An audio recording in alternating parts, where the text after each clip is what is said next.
Assalamualaikum warahmatullahi wabarakatuh.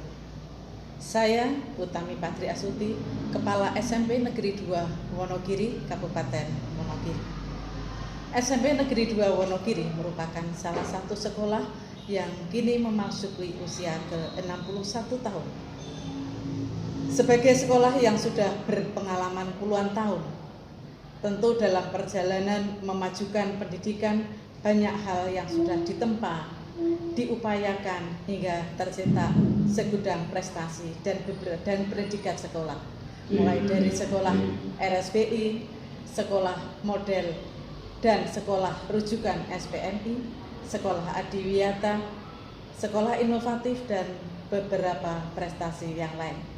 Tentu hal ini tidak boleh menjadikan kami jumawa, tetapi justru harus melecut kami untuk termotivasi memajukan pendidikan di sekolah ini.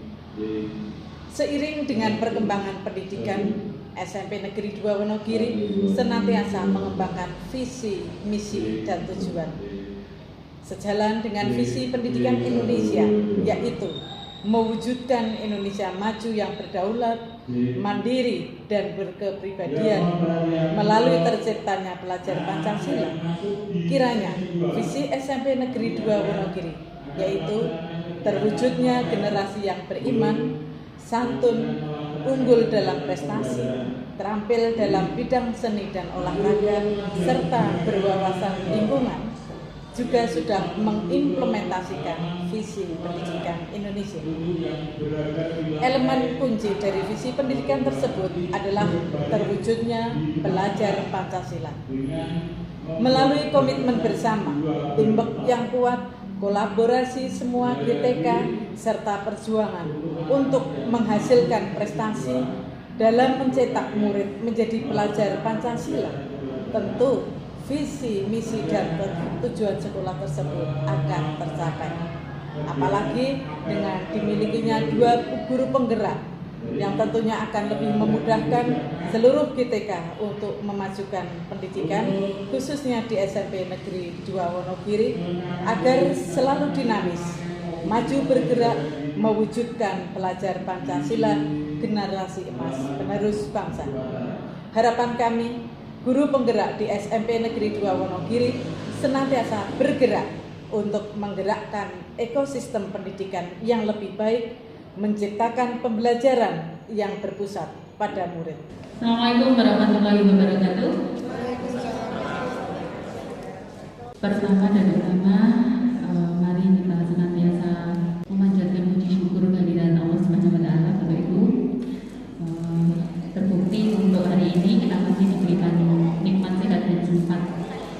Kemudian yang kedua, terima kasih kepada sekolah, kepada Ibu Kepala Sekolah, kemudian juga kepada Bapak Ibu guru semua yang selalu mendukung kami.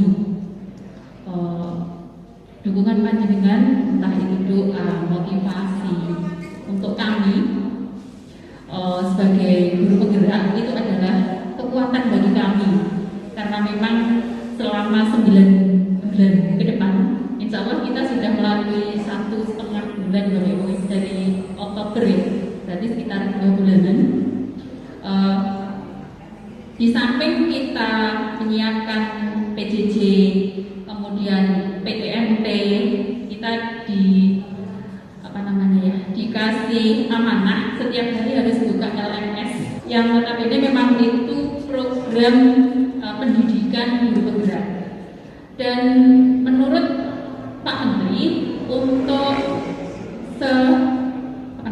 program guru penggerak maupun sekolah penggerak itu adalah program dari kementerian yang akan continue, ya, yang akan terus-menerus sampai saat ini. Mungkin angkatan 4 kita itu angkatan 4, kemudian angkatan 5 juga sudah dimulai. Kemudian nanti di angkatan 5 memang di Kabupaten Wonogiri tidak ada kuota Bapak Ibu, tetapi nanti untuk angkatan-angkatan berikutnya itu akan ada itu. Dan memang target dari Pak Menteri, semua guru yang di bawah usia 50 tahun itu wajib mengikuti guru penggerak. Loh, kemudian nanti kan 50 ke atas bagaimana?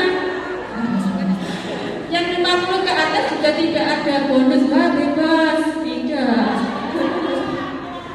Karena yang 50 ke atas itu justru akan menjadi pengajar praktik. Kemudian karena kita sudah melalui pendidikan selama hampir 2 bulan lebih Bapak Ibu, kita ada tugas untuk mendesiminasikan, menularkan apa yang sudah kita peroleh, ya. Untuk materi, kalau panjenengan mungkin di depan kurang jelas, materi sudah saya share di Espero, monggo. Misalkan panjenengan mau ngatur HP panjenengan juga bisa.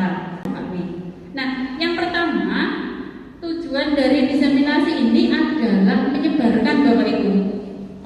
Yang jelas ini menyebarkan hal yang positif, ya, bukan menyebarkan hal yang tidak positif. Yang pertama, isi dari modul 1 itu ada modul 1.1, berbicara tentang konsep filosofi pendidikan nasional Ki Hajar Dewantara. Bapak Ibu, kalau saya generasi tahun 70-an akhir ya.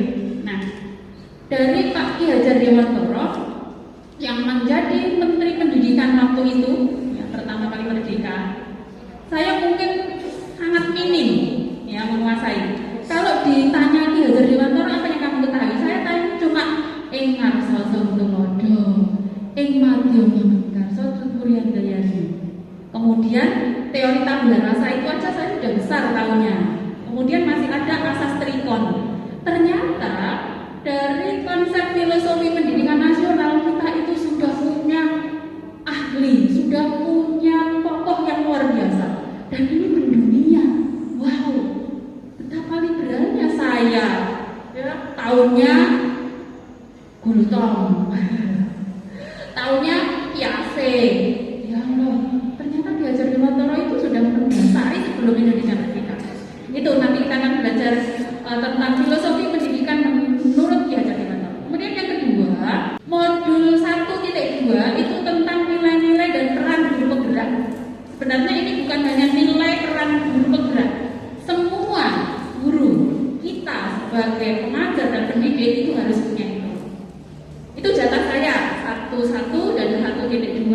Kemudian nanti Pak W itu akan memperoleh jatah 1.3 dan 1.4. Sebelum ke materi Bapak Ibu langsung ke video dulu. Inti dari lagu ini adalah profil pelajar Pancasila. Setiap guru, tidak hanya guru seni saja yang bisa menciptakan lagu. Saya sudah menciptakan satu, tapi belum ada di YouTube-nya belum saya kasih nanti ya. Nah, ini bisa sebagai karya inovasi panjenengan semua. Syaratnya ada 3 lagu. Apakah harus menguasai musik? Panjenengan tidak. Saya nggak tahu musik sama sekali. Saya hanya membuat syairnya, yang aransemen orang lain. Itu jadi milik kita. Untungnya lagu ini untuk guru PPKN, ya, bisa digali dari syair-syairnya, sesuaikan dengan tema pembelajaran panjenengan. Nah, video yang kedua Bapak Ibu, pendidikan zaman kolonial. Nggak tahu ini ngambilnya 1854 Bapak Ibu, saya masih di surga ini. Sekolah Bumi Putra. Rakyatnya hanya diajari membaca, menulis, dan menghitung. Membaca, menulis, menghitung. Sekolah Hindia Belanda. Kemudian 1998 ada Bumi Utomo, emansipasi Raden Kartini, dan Taman Siswa. 1920 sudah ada perubahan yang radikal oleh Ibu. 1922 Taman Siswa lahir sebagai gerbang emas. 1922 pada tahun 1920 lahirlah cita-cita baru yang memimpikan perubahan radikal dalam pendidikan dan pengajaran.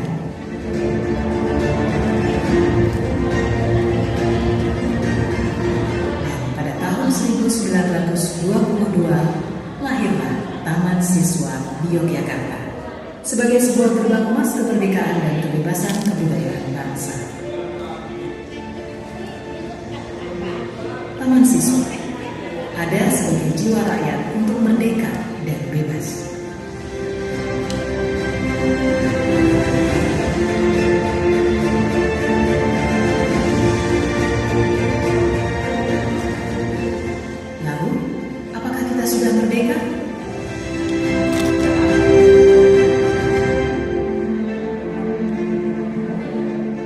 Video ini adalah pengantar menuju video kedua, Filosofi Pendidikan Ki Hajar Dewantara.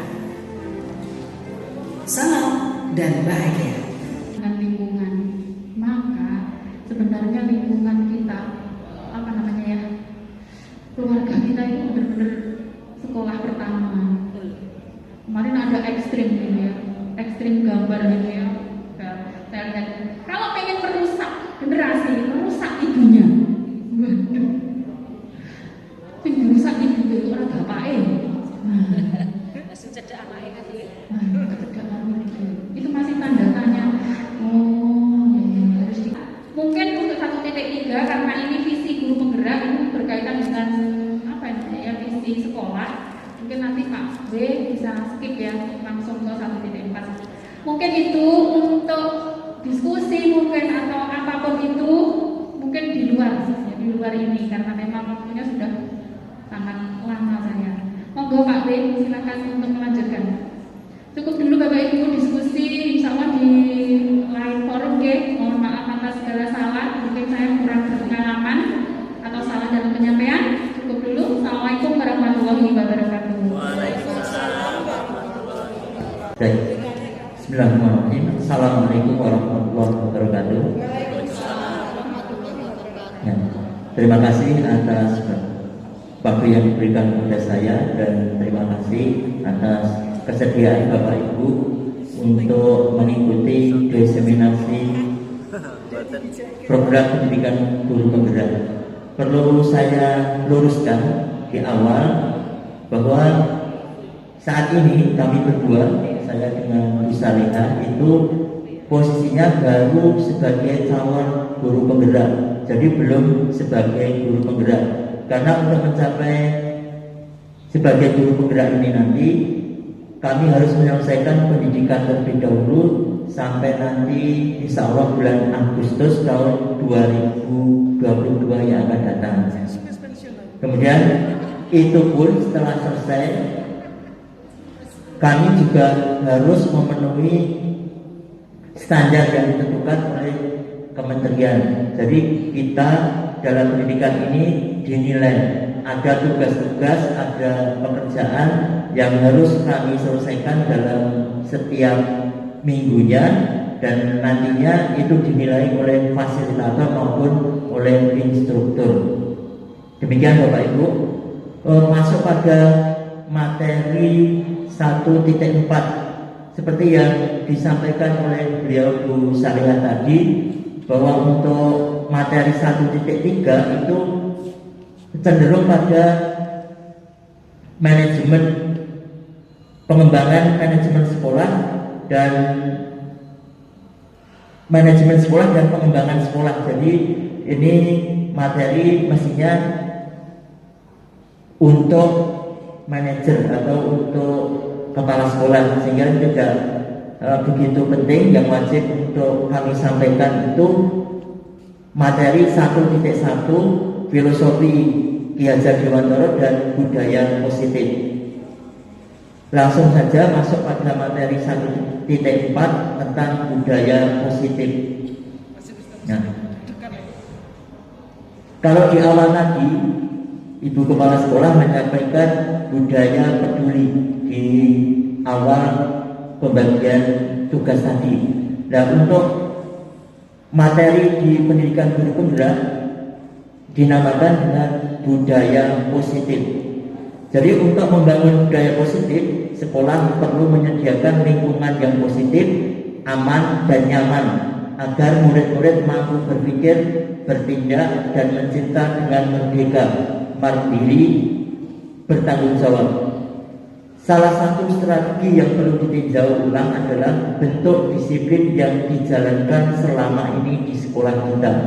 Jadi yang kita ubah ke depan, bentuk disiplin yang diterapkan di sekolah. Ya. Di saat kita mendengar kata disiplin, tentunya kita akan terpikir terkait dengan tata tertib, keteraturan dan kepatuhan. Nah, kata disiplin seringkali juga dihubungkan dengan adanya sanksi ataupun hukuman. Padahal sesungguhnya itu berbeda. Karena belajar tentang disiplin positif tidak harus dengan memberi hukuman.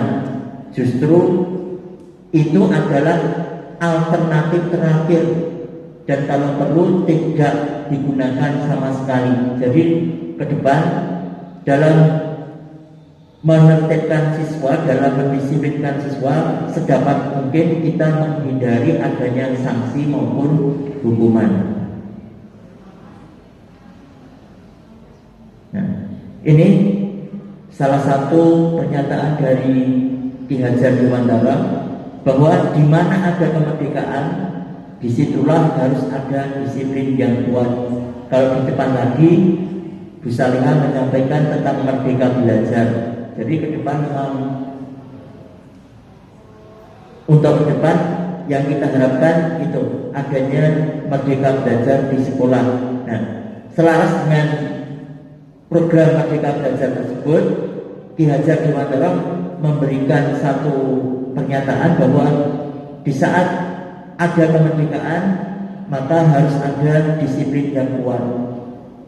Nah, sungguh pun disiplin itu bersifat self-disiplin, yaitu kita sendiri yang mewajibkan kita dengan sekeras-kerasnya, tetapi itu sama saja.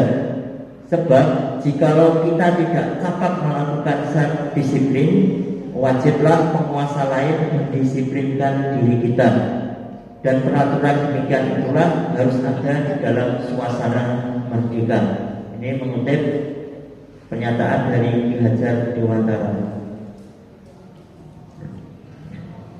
Berikutnya tentang tujuan pendidikan adalah menciptakan anak-anak yang memiliki disiplin diri sehingga mereka bisa berperilaku dengan mengacu pada nilai-nilai kebajikan universal dan memiliki motivasi intrinsik, bukan motivasi ekstrinsik. Jadi tujuan pendidikan ke depan ini mengharapkan agar anak-anak nanti dalam melakukan sesuatu, dalam upaya melaksanakan kedisiplinan itu motivasinya dari dalam diri murid tersebut, dari anak-anak tersebut, tidak dari motivasi ekstrinsik. Berikutnya 3 motivasi perilaku manusia. Diane Gossen menyatakan ada 3 alasan motivasi perilaku manusia. Jadi dalam setiap perilaku, dalam setiap tindakan, ternyata manusia itu punya motivasi. Motivasi yang paling rendah, ini yang pertama, yaitu untuk menghindari ketidaknyamanan atau hukuman. Nah, ini motivasi yang paling rendah, tingkatan motivasi yang paling rendah. Nah, biasanya orang yang motivasi perilakunya untuk menghindari hukuman atau ketidaknyamanan akan bertanya, apa yang akan terjadi apabila saya tidak melakukannya? Sebenarnya mereka sedang menghindari permasalahan yang mungkin muncul dan berpengaruh pada mereka secara fisik, psikologis, maupun tidak terpenuhinya kebutuhan mereka bila mereka tidak melakukan tindakan tersebut. Nah, jujur saja untuk saat ini yang paling sering saya gunakan, motivasi yang paling sering saya gunakan dalam melakukan sesuatu, ini motivasi yang paling mudah ini, untuk menghindari ketidaknyamanan atau hukuman. Ini, jadi ternyata motivasi yang saya lakukan itu motivasi yang paling rendah, dan yang sering saya gunakan yang paling rendah ini. Kemudian yang kedua, untuk mendapatkan imbalan atau penghargaan dari orang lain. Motivasi yang kedua ini satu tingkat di atas motivasi yang pertama. Di sini orang berperilaku untuk mendapatkan imbalan atau penghargaan dari orang lain.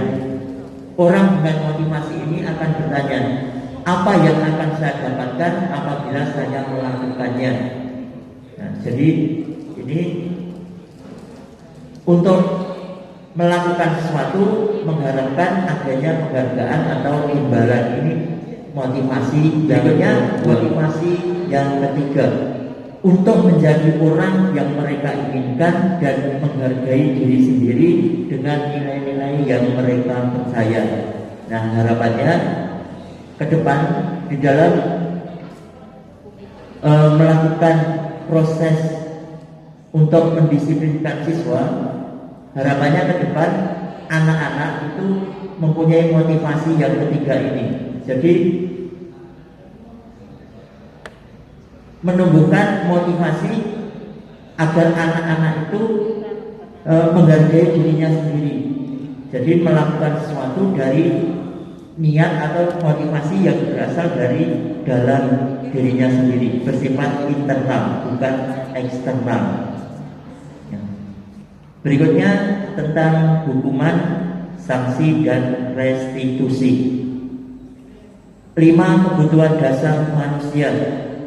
Seluruh tindakan manusia memiliki tujuan tertentu. Jadi setiap tindakan manusia itu pada dasarnya mempunyai tujuan. Semua yang dilakukan adalah usaha terbaik untuk mendapatkan apa yang diinginkan. Kebutuhan yang pertama yaitu kebutuhan bertahan hidup, survival. Kebutuhan yang bersifat fisiologis untuk bertahan hidup, misalnya kesehatan, rumah, dan makanan. Seks bagi sebagian dari proses reproduksi termasuk kebutuhan untuk tetap bertahan hidup. Tetapi untuk yang kebutuhan bertahan hidup ini tidak berlaku untuk siswa-siswa kita. Biasanya untuk anak-anak yang bermasalah, yang melakukan tindakan-tindakan yang melanggar nilai-nilai kebajikan, tidak dalam upaya untuk memenuhi kebutuhan ini tadi. Kemudian yang kedua, cinta dan kasih sayang, kebutuhan untuk diterima. Kebutuhan ini dan 3 kebutuhan berikutnya adalah kebutuhan psikologis. Kebutuhan untuk mencintai dan memiliki meliputi kebutuhan akan hubungan dan koneksi sosial, kebutuhan untuk memberi dan menerima kasih sayang, dan kebutuhan untuk merasa menjadi bagian dari suatu kelompok. Nah, ini berikutnya untuk kebebasan, kebutuhan kebebasan akan sebuah pilihan, kebutuhan untuk bebas akan kemandirian, otonomi, memiliki pilihan, dan mampu mengendalikan arah hidup seseorang. Biasanya ini anak suka mencoba-coba, kemudian tidak terlalu terpengaruh dengan orang lain, dan senang mencoba hal-hal baru dan yang menarik perhatiannya. Berikutnya kebutuhan kesenangan. Kebutuhan akan kesenangan adalah kebutuhan untuk mencari kesenangan, bermain dan tertawa. Kemudian ya kebutuhan berikutnya penguasaan atau kebutuhan pengakuan atas kemampuan. Kebutuhan ini berhubungan dengan kekuatan untuk mencapai sesuatu, menjadi kompeten, menjadi terampil, diakui atas prestasi dan keterampilan kita, didengarkan dan memiliki rasa harga diri.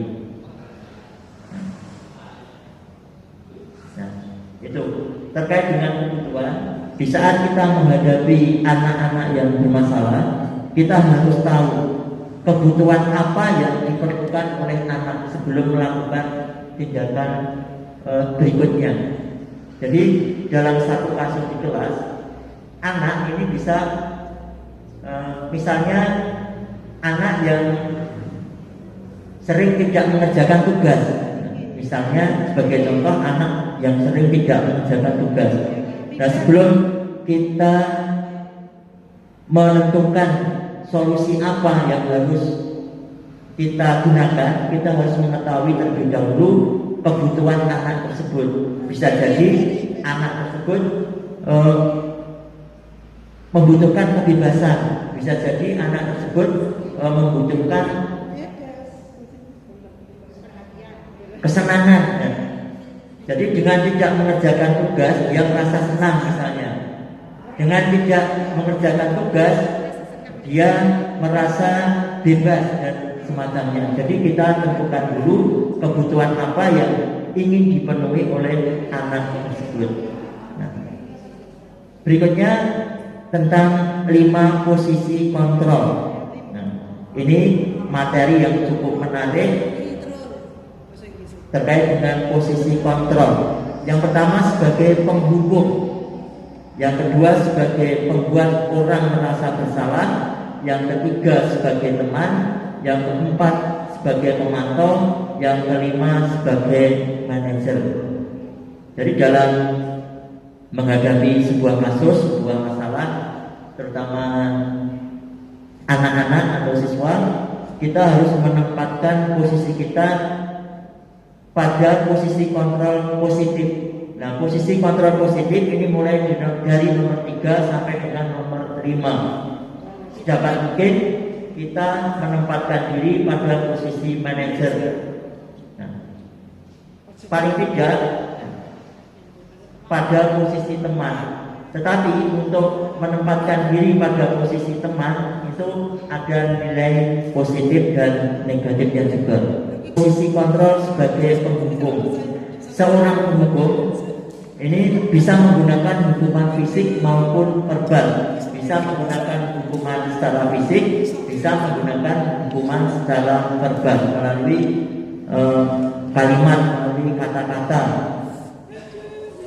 Orang yang menjalankan posisi penghukum senantiasa mengatakan bahwa sekolah memerlukan sistem atau alat yang dapat lebih menekan murid-murid untuk melakukan sesuatu. Tahap-tahap praktek restitusi yang nantinya dapat kita praktekkan dalam menyelesaikan masalah, terutama saat menghadapi siswa atau murid-murid yang bermasalah. Cukup untuk materi 1.4 terkait dengan budaya positif, sudah cukup banyak yang saya sampaikan. Terima kasih atas perhatian Bapak Ibu semua. Sekali lagi kami berdua bersama Bu Salihah, terima kasih atas fasilitasi dari sekolah, dari Ibu Kepala Sekolah, dan terima kasih juga kepada Bapak Ibu guru yang sudi mengikuti kegiatan diseminasi pendidikan guru penggerak yang kami laksanakan. Terima kasih atas waktu dan perhatiannya. Sekian dari saya. Assalamualaikum warahmatullahi wabarakatuh.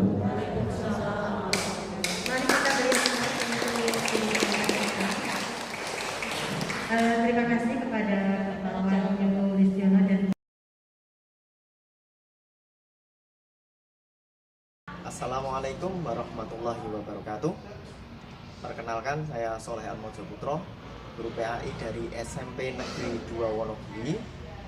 Pada kesempatan kali ini saya ingin memberikan testimoni terkait setelah mengikuti diseminasi modul 1 dari calon guru penggerak. Setelah mengikuti diseminasi modul 1, saya dapat mengerti dan memahami konsep berpikir lambat, kemudian nilai peran guru penggerak, kemudian visi guru penggerak, dan juga segitiga restitusi. Terima kasih, tetap semangat, salam dan bahagia. Assalamualaikum warahmatullahi wabarakatuh. Saya akan memperkenalkan diri dulu. Nama saya Ibu Sri Nur Hasanti MPD. Saya guru SMP Negeri 2 Wonogiri, mengajar mata pelajaran bahasa Inggris. Pada kesempatan yang sangat berbahagia ini, saya ingin menyampaikan testimoni atau pernyataan setelah saya mengikuti kegiatan diseminasi modul 1 oleh tim guru penggerak SMP Negeri 2 Wonogiri. Saya bisa menyampaikan bahwasanya setelah mengikuti kegiatan diseminasi ini, saya jadi tahu ya bahwasanya kodratnya sebagai guru itu kita hendaknya menuntun siswa sesuai kodratnya, seperti yang sudah disampaikan oleh Bapak pendidikan kita, Bapak Ki Haji Dewantoro. bahwa sebagai guru kita hendaknya menuntun siswa, bukan menuntut. Jadi sekali lagi bukan menuntut anak untuk mengikuti kemauan kita, tapi kita menuntut karena anak belajar itu untuk apa? Apa yang ingin mereka dapat, apa yang ingin mereka capai, apa yang ingin mereka raih dalam pendidikan. Demikian, jadi modul 1 bagaimana menghayati pendidikan dan pengajaran di sekolah, bahwasanya intinya guru adalah menuntut, bukan menuntut. Terima kasih.